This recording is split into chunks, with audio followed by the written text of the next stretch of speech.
اپنے ایمان کی حفاظت کرنے والے بنو۔ اس کائنات کی سب سے قیمتی چیز ایمان ہے، لیکن ہم اسی ایمان کو اس کائنات کی سب سے ذلیل چیز کے بدلے بیچتے ہیں، حرام خوری کے بدلے۔ ہمارے اندر صرف نفس پرستی ہے، کیونکہ ہم نے قرآن کو نہیں پڑھا۔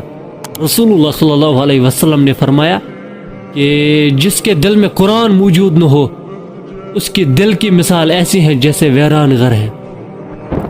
ہمارا دل کوئی ڈسٹ بھی نہیں ہے، اس میں ویلیبل انفارمیشن رہنی چاہیے، اس میں بوائے فرینڈ گرل فرینڈ حرام خوریاں نہیں رہنی چاہیے، سود خوریاں نہیں رہنی چاہیے، اس میں اللہ تعالیٰ کی محبت رہنی چاہیے۔